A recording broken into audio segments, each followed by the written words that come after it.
उद्देश्य। इस पाठ के अंत में आप निम्नलिखित सीखने में सक्षम हो जाएंगे।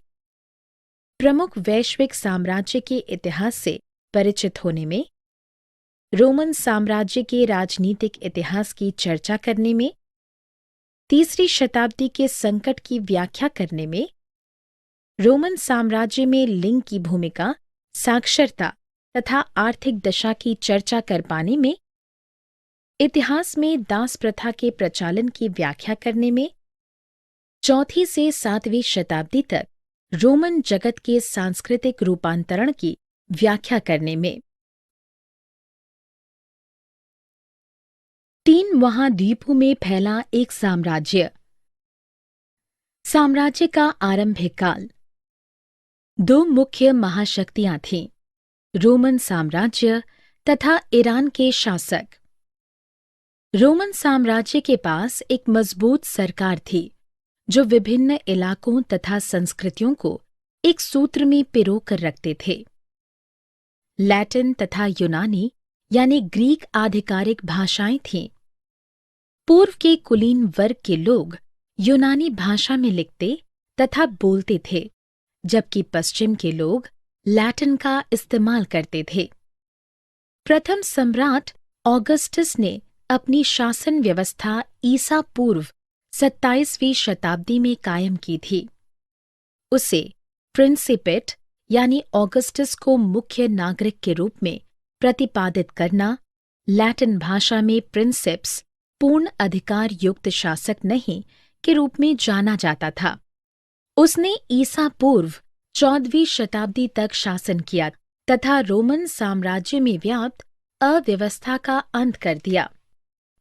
सीनेट में रईसों का बोलबाला था तथा उसमें रोमनों तथा इटली वासियों के समृद्ध घरानों के लोग शामिल थे। पूर्व में गणतंत्र होने की दशा में इन लोगों का ही रोम पर नियंत्रण था। सीनेट प्रिंसिपेट को परामर्श प्रदान करती थी। सेना रोम में साम्राज्यवादी शासन का महत्वपूर्ण तृतीय स्तंभ थी। रोमन सैनिकों को कम से कम 25 वर्षों के लिए देश को सैन्य सेवा प्रदान करनी पड़ती थी। सम्राट तथा सीनेट दोनों को सेना में बगावत होने का खतरा रहता था। सम्राटों की सफलता सेना पर उनके नियंत्रण पर निर्भर करती थी। सेना के समूहों में बढ़ जाने पर गृह युद्ध की स्थिति उत्पन्न हो जाती थी। ईसा पश्चात 69वां वर्ष रोमन इतिहास का सर्वाधिक अस्थिरतापूर्ण वर्ष रहा है, चूंकि 5 सम्राटों ने एक के बाद एक गद्दी संभाली। ये सम्राट थे Nero, Julius Caesar, Octavian Augustus, Tiberius, Trajan. तीसरी शताब्दी का संकट। पहली दोनों शताब्दियों को शांति, खुशहाली तथा आर्थिक विस्तार का वर्ष माना जाता है, क्योंकि यह गृह युद्धों से मुक्त रहा था। किंतु तीसरी शताब्दी के आरंभ से ही आंतरिक कलह के प्रथम लक्षण प्रकट होने लगे। सैन्य अराजकता या साम्राज्य संबंधी संकट 235 से 284 ईस्वी के रूप में कुख्यात तीसरी शताब्दी के संकट के दौरान रोमन साम्राज्य आक्रमणों, गृह युद्धों, प्लेग तथा आर्थिक मंदी के संयुक्त दबाव के कारण लगभग नष्टप्राय सा हो चला था। इस संकट की शुरुआत 235 ईस्वी में सम्राट सेवेरस अलेक्जेंडर की अपनी सैनिकों द्वारा की गई हत्या के साथ हुई। सम्राट की मृत्यु के बाद साम्राज्य पर नियंत्रण के लिए वहां के सेनापतियों के बीच लड़ाई छिड़ गई। उन्होंने बाह्य आक्रमणों से साम्राज्य की रक्षा संबंधी अपनी जिम्मेदारियों की उपेक्षा की। 225 ईस्वी में ससानी नामक एक आक्रामक वंश उभरा जो तेजी से फरात की ओर विस्तारित होने लगा।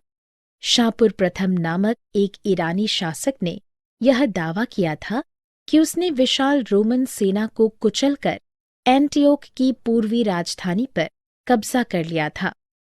उसी समय जर्मन मूल की जनजातियों यानी जनजातीय राज्य संघों ने राइन तथा डैन्यूब नदी से लगी सीमाओं की ओर बढ़ना शुरू कर दिया। 233 ईस्वी से 280 ईस्वी के बीच की अवधि में काला सागर से लेकर एल्प्स पर्वतमाला तथा दक्षिणी जर्मनी तक फैले प्रांतों पर अनेक हमले हुए। इन हमलों के कारण रोमनों को डैन्यूब नदी के पार वाले इलाकों को त्यागने पर मजबूर होना पड़ा। इस बात पर गौर करना आवश्यक है कि इस शताब्दी में द्रुत गति से एक के बाद एक सम्राट 47 वर्षों में 25 सम्राट सत्तानसीन हुए। लिंग, साक्षरता, संस्कृति। रोमन समाज में पुरुष वर्ग का बोलबाला था। इसकी आधुनिक विशेषताओं में छोटे या एकल परिवार की व्यवस्था सम्मिलित थी। रोमन समाज पूर्व रूप से तय विवाह प्रथा का पालन करता था तथा महिलाओं को अपने पति के प्रभाव में रहना पड़ता था। साम्राज्य के विभिन्न भागों में साक्षरता दर अलग-अलग थी। पोम्पेई की मुख्य गलियों में स्थित दीवारों पर विज्ञापन पाए जाते थे तथा पूरे शहर में भित्ति चित्र देखे जा सकते थे। रोमन साम्राज्य में व्याप्त वृहद सांस्कृतिक विविधता बहुत से रूपों में प्रकट होती थी।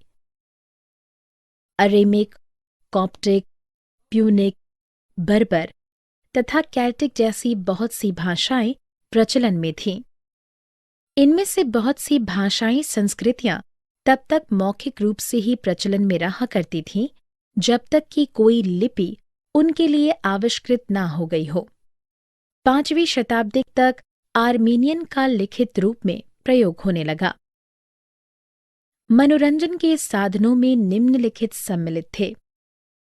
कोलोजियम एक विशाल स्थान होता था जिसमें 60,000 तक की संख्या में लोग बैठकर ग्लैडिएटरों को पशुओं से लड़ता हुआ देखते थे। रंगशाला, इसका उपयोग सैन्य कवायदों तथा सैनिकों के मनोरंजन के लिए किया जाता था। शहरी आबादी को अपेक्षाकृत उच्च स्तर के मनोरंजन के साधन प्राप्त थे। उदाहरण के लिए, एक कैलेंडर के अनुसार वर्ष में लगभग 176 दिन कोई न कोई प्रदर्शन या कौतुक का आयोजन होता रहा था। हस्तकौशल तथा उद्योग में खनन उद्योग, एम्फोरी तथा पेपायरस के मुट्ठे बनाना शामिल थे। सार्वजनिक स्नानागार रोमन शहरी जीवन की प्रमुख विशेषता थे। आर्थिक विस्तार। साम्राज्य की एक ठोस आर्थिक अवसंरचना हुआ करती थी। इसमें पत्तन, खाने, खादान, ईंटों के भट्टे, जैतून का तेल निकालने के कारखाने इत्यादि आते थे। स्पेन, गैलिक प्रांतों, उत्तरी अफ्रीका, मिस्र तथा कुछ कम हद तक इटली के साथ व्यापार किया जाता था। गेहूं जैसी फसलों की बड़ी मात्रा में खपत तथा उसका व्यापार किया जाता था। वाइन तथा जैतून के तेल जैसे द्रव पदार्थ एम्फोरी नामक बर्तनों में एक से दूसरे स्थान पर भेजे जाते थे। स्पेन के उत्पादकों से कम कीमत पर प्राप्त जैतून के तेल की इटली के उत्पाद की अपेक्षा अधिक मांग थी। स्पेन में तैयार जैतून के तेल को ड्रेसल बीस कहे जाने वाले डब्बे में एक से दूसरे स्थान पर भेजा जाता था। रोमन साम्राज्य का उन क्षेत्रों पर नियंत्रण था जिनकी असाधारण उर्वरता के कारण सब तरफ ख्याति थी। इन क्षेत्रों में इटली, सिसिली, मिस्र तथा दक्षिणी स्पेन शामिल थे। इन सब इलाकों में अमीरों की बड़ी एवं घनी आबादी रहती थी। उन्होंने भूमध्य सागर के इर्द गिर्द जल शक्ति के विविध उपयोग किए। रोमन साम्राज्य प्रौद्योगिकी तथा जल शक्ति आधारित चक्कियों, स्पेन के स्वर्ण तथा चांदी के खादानों में जलीय खनन इत्यादि में अत्यंत समृद्ध था। हमारा सामना सुव्यवस्थित वाणिज्यिक एवं बैंकिंग नेटवर्क तथा मुद्रा के व्यापक प्रचालन से होता है।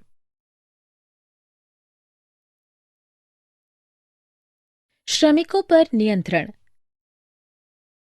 प्राचीन रोमन जगत में भूमध्य सागरीय क्षेत्रों तथा निकटवर्ती पूर्व दोनों ही जगहों पर दास प्रथा प्रचलन में थी। प्रथम शताब्दी में शांति स्थापित होने के बाद दासों की आपूर्ति में कमी आ गई थी। दास खर्चीले साबित हो रहे थे, क्योंकि उन्हें खाना उपलब्ध कराए जाने के साथ साथ पूरे वर्ष उनके रख रखाव का भी इंतजाम करना पड़ता था। इसलिए पारिश्रमिक देकर मजदूर प्राप्त करने या अपेक्षाकृत सस्ते विकल्पों का चलन हो गया। पारिश्रमिक देकर प्राप्त श्रमिक आसानी से उपलब्ध तथा निर्वाय थे। मुक्त किए गए दासों तथा नियंत्रणाधीन दासों दोनों के लिए निगरानी या पर्यवेक्षण की व्यवस्था थी। रोमन साम्राज्य में दासों की स्थिति दयनीय थी, चूंकि उन्हें भूसंपत्ति पर 10 से 18 घंटों तक काम करने के लिए बाध्य किया जाता था। चौथी शताब्दी के दौरान भी जब ईसाईयत उभरकर राज्य धर्म बन चुकी थी, मजदूरों की दशा में कोई विशेष सुधार नहीं देखा गया। ऑगस्टस के शासनकाल में इटली की 75 लाख की कुल आबादी में 30 लाख दास थे। कोलुमेला नामक प्रथम शताब्दी के स्पेन के लेखक ने यह अनुशंसा की कि भूपतियों को सतत उत्पादन सुनिश्चित करने के लिए आवश्यक औजारों तथा अन्य साज सामानों की दोगुनी मात्रा भंडारित रखनी चाहिए। सामाजिक श्रेणीक्रम। टैकिटस नामक एक रोमन इतिहासकार ने आरंभिक साम्राज्य के सामाजिक श्रेणीक्रम को सिनेटरों, अश्वारोही तथा नाइटों, लोगों के सम्मानीय वर्ग, मध्य वर्ग, निम्न श्रेणी के लोगों तथा अंततः दासों में बांटा है। तीसरी शताब्दी के आरंभ में सीनेट में लगभग 1000 सदस्य थे। सीनेटरों में अधिकांश इटली वासियों के परिवारों में से ही थे। साम्राज्य के उत्तरकाल में सीनेटरों तथा अश्वरोहियों ने आपस में मिलकर एकीकृत तथा व्यापक कुलीन वर्ग को अस्तित्व प्रदान किया। सीनेटरों की भांति अधिकांश नाइट भूपति थे। मध्य वर्ग में नौकरशाही तथा सेना, खुशहाल व्यापारियों तथा किसानों के बीच से जनसंख्या का एक बड़ा भाग थी।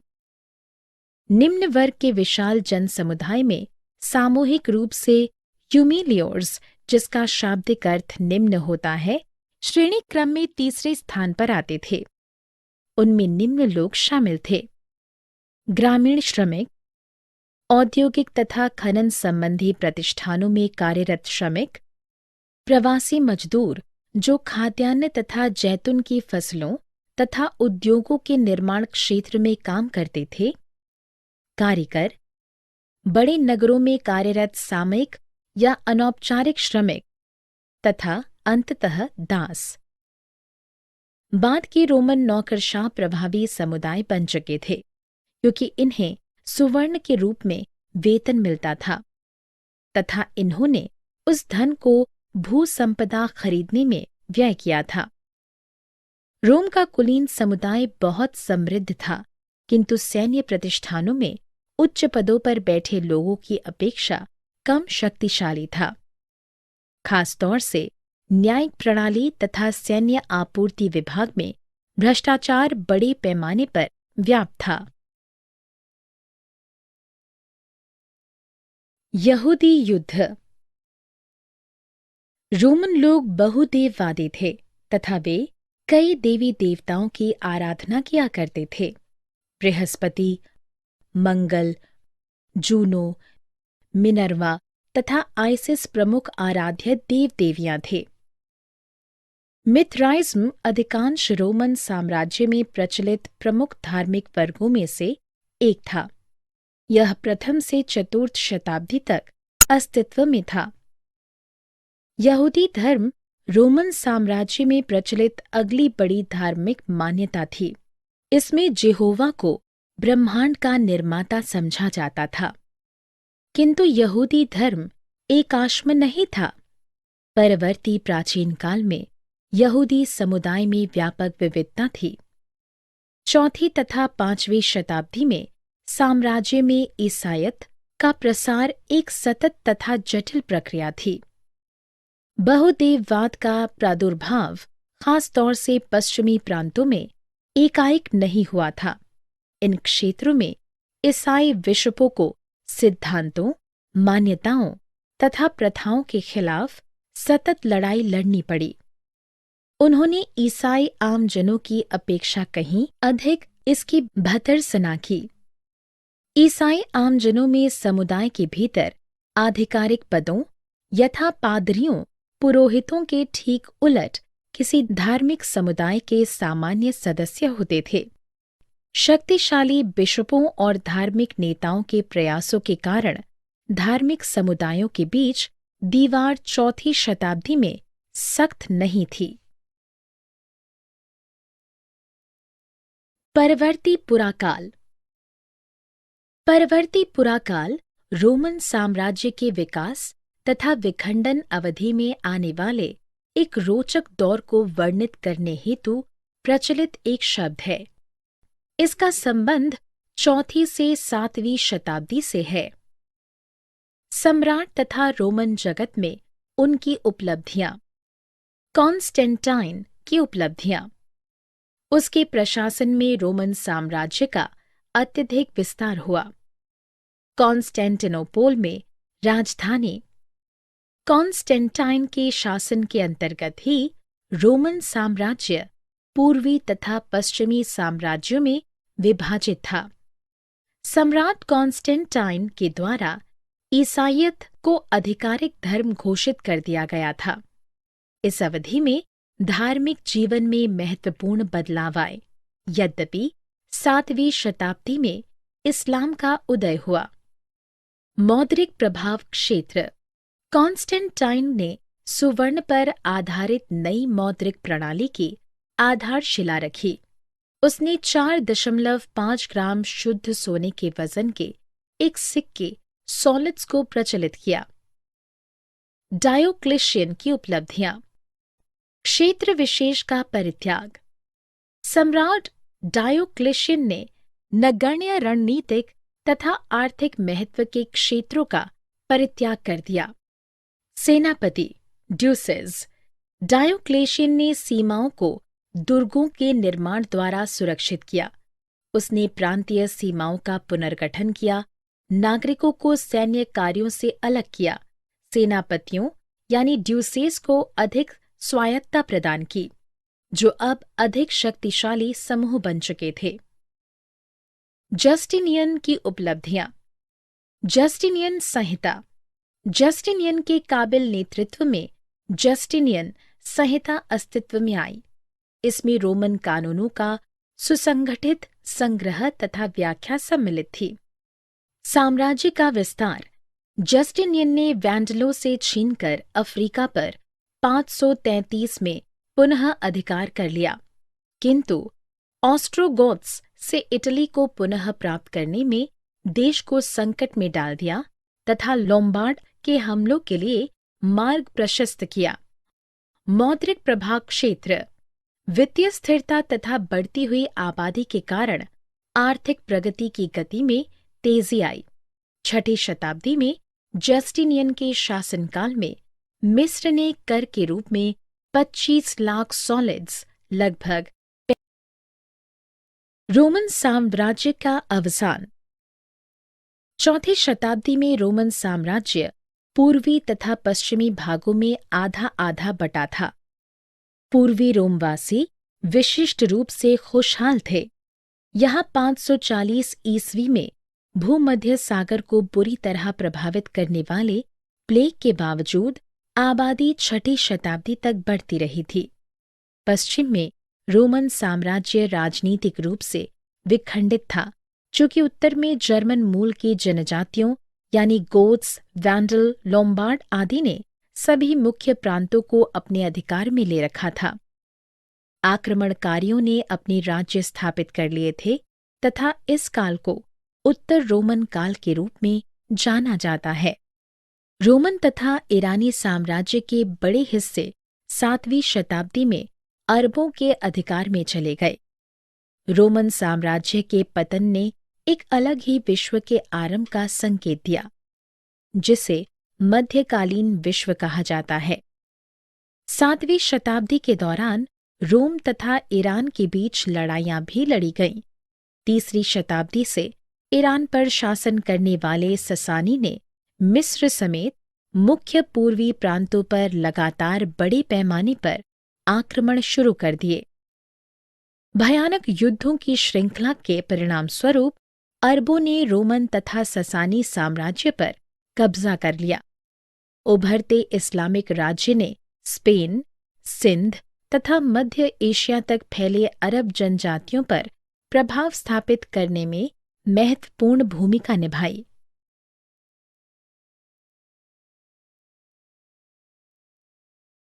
सारांश: हमने जो कुछ सीखा है उसे संक्षेप में दोहराएं। सम्राट ऑगस्टस ने ईसा पूर्व 27वीं शताब्दी में प्रिंसिपेट नामक अपनी शासन व्यवस्था की स्थापना की। सीनेट में रईसों का प्रतिनिधित्व था तथा इसमें रोम तथा इटली के समृद्ध घरानों के अमीर लोग शामिल थे।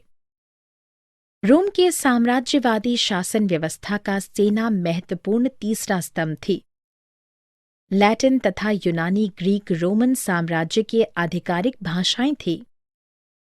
3री शताब्दी के संकट को सैन्य अराजकता या साम्राज्य संबंधी संकट यानी 235 से 284 ईस्वी के नाम से भी जाना जाता है।